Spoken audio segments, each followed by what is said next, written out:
The K-Jazz Show, Sundays on Kofifi FM 97.2. On the K-Jazz Show this week, we step into the expansive sonic universe of a musician who simply, doesn't play jazz. He rebuilds its galaxies. From Los Angeles to Lagos, from Harlem to Johannesburg, his sound travels like a prophecy in motion, cinematic, spiritual, and unbound. A saxophone that doesn't whisper at the edges of tradition but reshapes its center. A composer of worlds, a storyteller of the unseen. Of course, we are honored to have the incomparable Kamasi Washington, a multi-instrumentalist whose work has redefined the contemporary jazz language and whose collaborations span Kendrick, Lamar, Herbie Hancock, Florence and the Machine, and beyond. And this September, Johannesburg will feel it all live at the Joy of Jazz Festival 2026, where sound becomes a ceremony.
Kamasi, welcome to the K-Jazz Show on Kofifi FM 97.2. Oh, thank you for having me. A pleasure. Kamasi, the first time I saw you, saw you live, was at a festival in Cape Town a few years ago, and since then, we've sat with your music here on the show, and it often feels less like a composition and more like a spiritual architecture. Let's talk about when you begin a project, like Fearless Movement. For example, what is the first thing, you hear before anything is written? I'm always hearing music. So it's almost like life is the biggest inspiration for me. And as I'm living, as I'm walking the earth, as I meet people, as I, eat food and watch movies and see people and talk to people and, sunsets, sunrises, they all kind of have a melody. And so for me, I'm constantly hearing music, and, when I sit down to write music, it's almost more like trying to focus in on one of those things that are kind of always flowing through my head. And so I'll try to see one that I think is going to be beautiful and focus in on it. And then it's like planting a tree, and you plant that tree and it starts to grow into something. And then I'll focus on another one. I'll plant that one and it'll start to grow into something. And then when I record an album, it's almost like doing a harvest, And so you start harvesting all of the fruits of these trees. And once you've done your harvest, then by the time it gets to you, that's more like the meal, It's like you have all this food, and you say, okay, what am I going to cook with this? And then the music will kind of tell you oh, okay, you got these ingredients. Let's make this album. Ooh. And then that's how you get to a Fearless Movement, Yeah.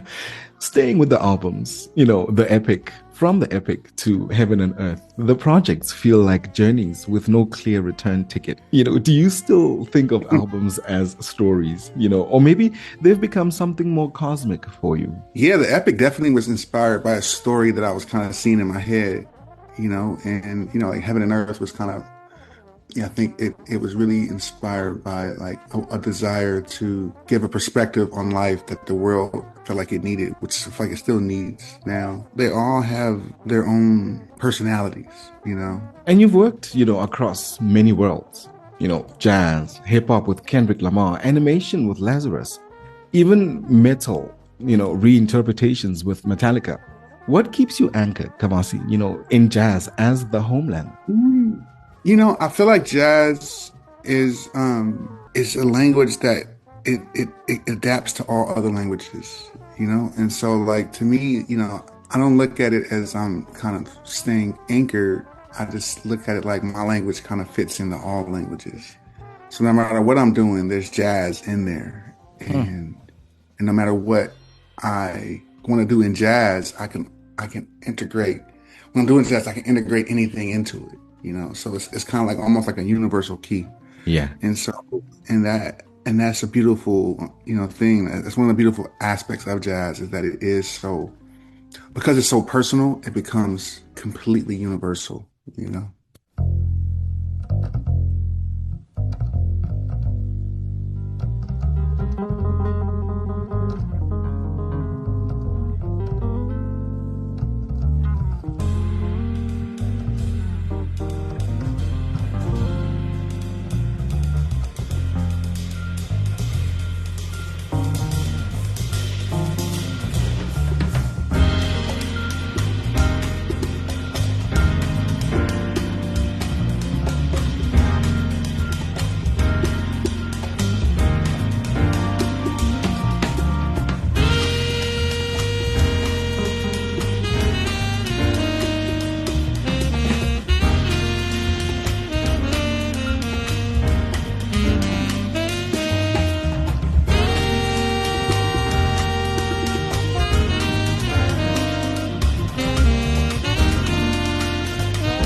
Coffee FM this Sunday, we're spending time with Kamasi Washington. He's a multi-instrumentalist, a talented musician from California, and of course, he joins us ahead of his South African show later this year at the Standard Bank Joy of Jazz Festival. They mark the 27th edition, in fact, as the leading brand on the South African jazz calendar. And to celebrate the auspicious event, a legion of international giants like Kamasi and luminaries of the jazz world, as well as the leading lights, of South African jazz, descend on Johannesburg to celebrate the momentous event, of course, contributing to social cohesion, economic growth, and cultural tourism. And of course, as always, Coffee FM, you are invited. Now, Kamasi, there's a generational bridge in your music, if I'm going to call it that. You're deeply rooted in tradition, but also central, to the new wave of sonic explorers.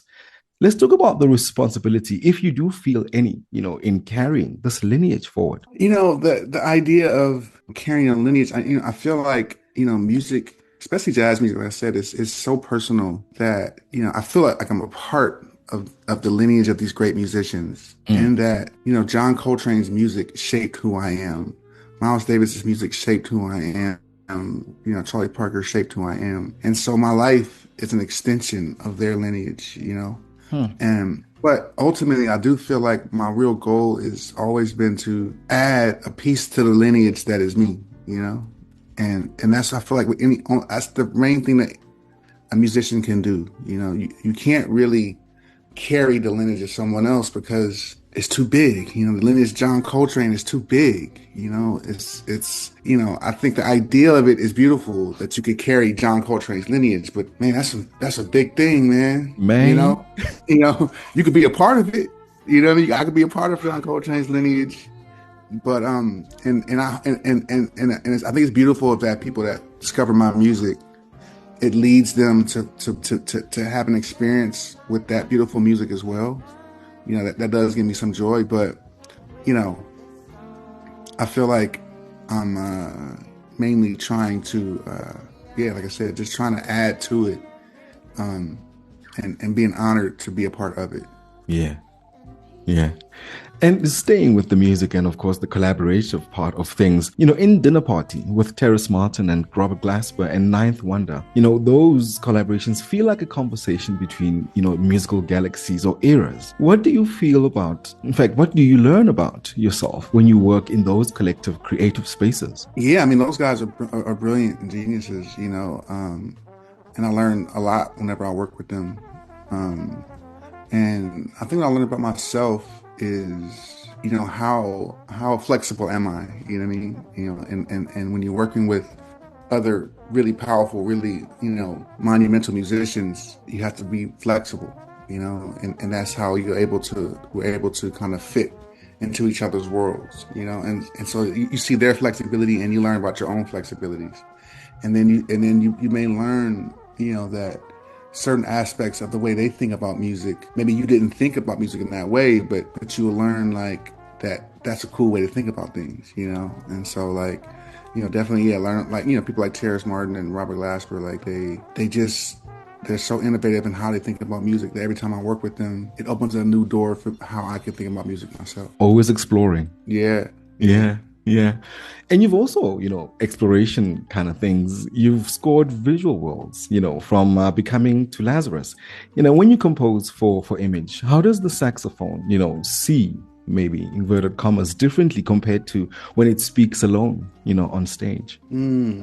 Yeah, that's a similar process. So whenever I'm working on a film or a series like Lazarus, the first thing I try to do is I try to learn the relationship between what you see and what you hear that the director has. So the director has his own or her own language and musical connection, so like what they think of as something that would be dark, you get to learn what that means to them. Like, give me something dark and brooding. Oh, what do you do for that?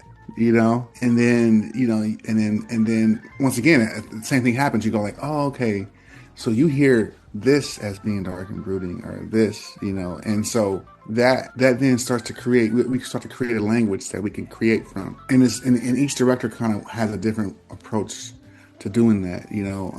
Part of my process for like scoring Michelle Obama's documentary was not only learning the director's kind of view of music, I kind of took a dive into the Obamas Mm. view of music and listening to some of their playlists and things like that, because it was such a personal story. I was like, what song might have been playing in the background while this thing in her life was happening, and almost trying to create music that, from that perspective. Whereas like Shinichiro Watanabe, when I did Lazarus, he really wanted me to take a deep dive kind of into my own musical, ideas. And so he would just give me kind of like synopsis of a scenario. And still with the Obamas, did you actually get to find out what their favorite song is together? Maybe. I didn't get to figure out the favorite song, but it was cool to get little notes from them. It was like, to get their opinion on what we were doing. It was a little surreal, to kind of be. Oh, incredible life experiences here on the K Jazz Show with our weekly feature, the Jazz Circuit. And of course, we showcase new and contemporary jazz from a global perspective, and alongside interviews with musicians who are redefining the traditional jazz scene with their interpretation of what jazz means to them in the modern day. And this Sunday, we are in conversation with Kamasi Washington, who is one of the headlining musicians at this year's Joy of Jazz Festival happening in September.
Now, when we kicked off the conversation, Kamasi, I said the first time I saw you was in Cape Town, and that was intense, long passages, spiritual build-ups, almost like trance-like energy.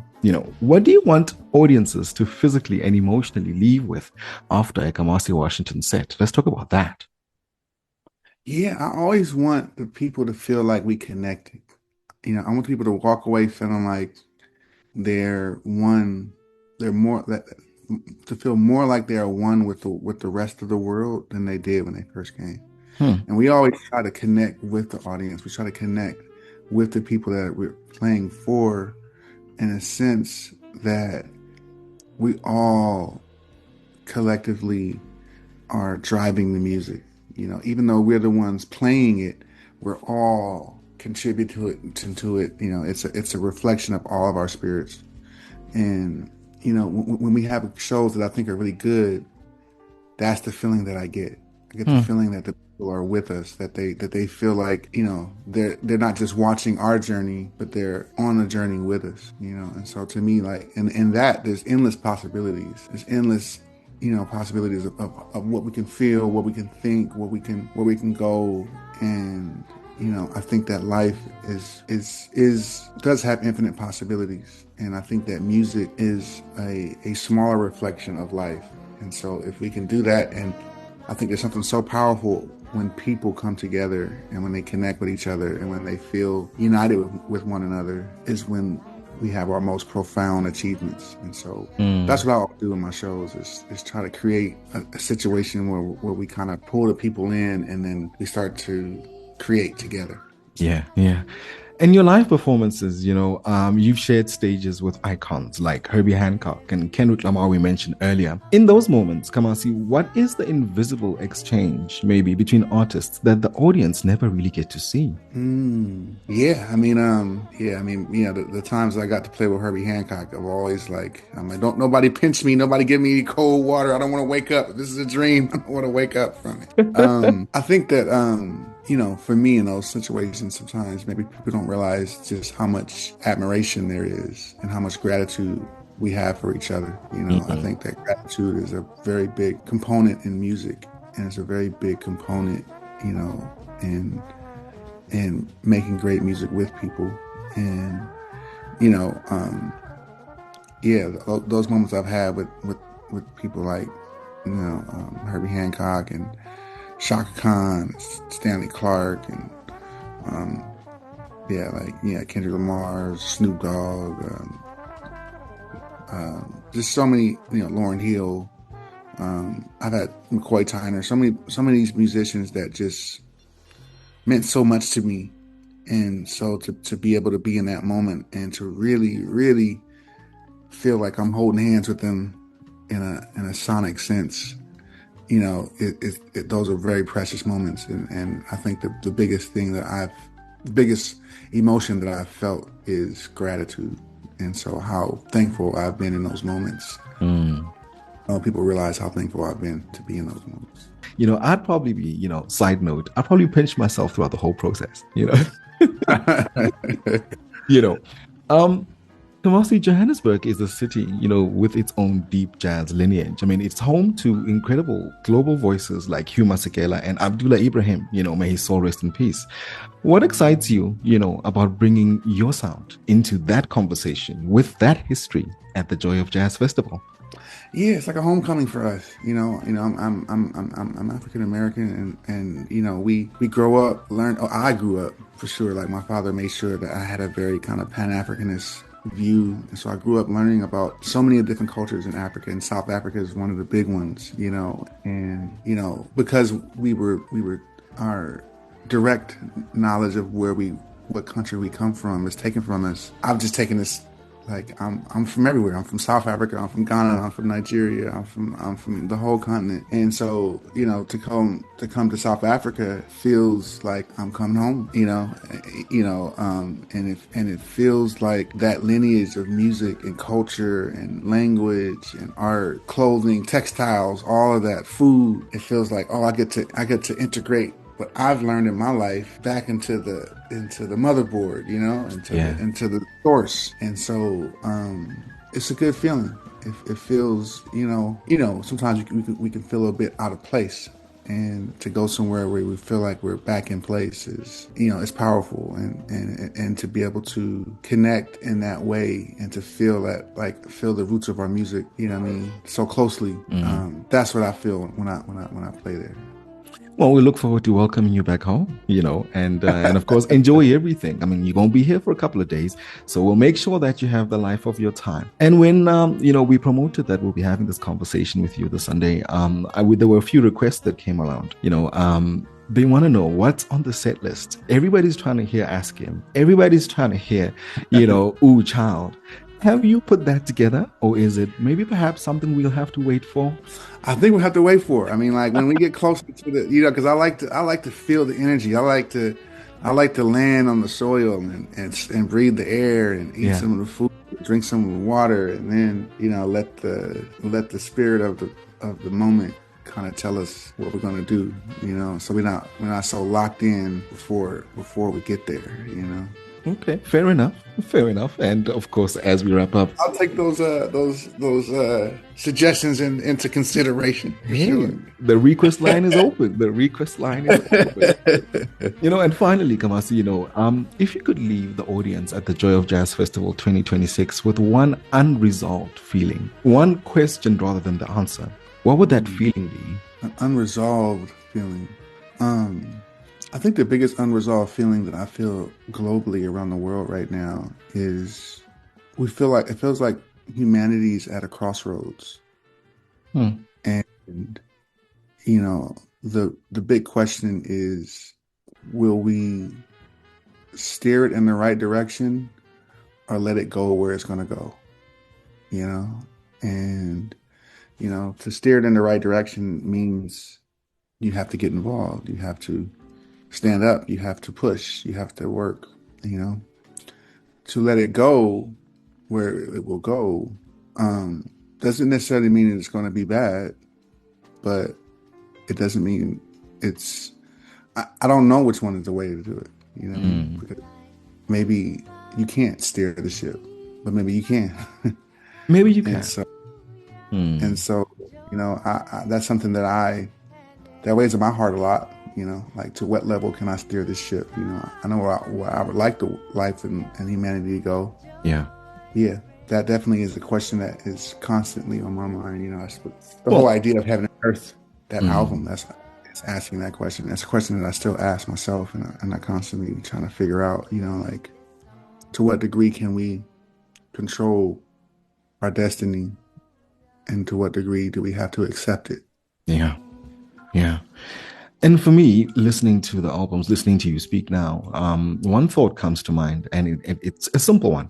It says, it can work only if we can all put our hands on it. Yeah. Yeah. Yeah. Well, let's leave it here. Kamasi, of course, and we look forward to welcoming you to the city of Johannesburg. Incredible sights, incredible people, incredible food, incredible music is what awaits us this September. From Los Angeles to Johannesburg, from the studio to the stage, from breath to brass, Kamasi Washington continues to remind us that jazz is not a museum piece, but a living, breathing, ever-expanding force. And of course, this September, as we mentioned, that force arrives in full spectrum at the Joy of Jazz Festival 2026, where the sound becomes an encounter becomes that memory. And of course, for the bookings, program details, and ticket access, visit joyofjazz.co.za. Of course, and not just a performance, it is a gathering of frequencies, a conversation, between the continents, a night where Johannesburg listens and the universe answers. Kamasi, thank you for your time. Oh yeah, thank you for inviting me. Well, it is a pleasure, of course. And we look forward to seeing you in person when you touch down in September. Yeah. Me too. I'm looking forward to it. Jazz multi-instrumentalist Kamasi Washington, of course, and he was on the K-Jazz Show.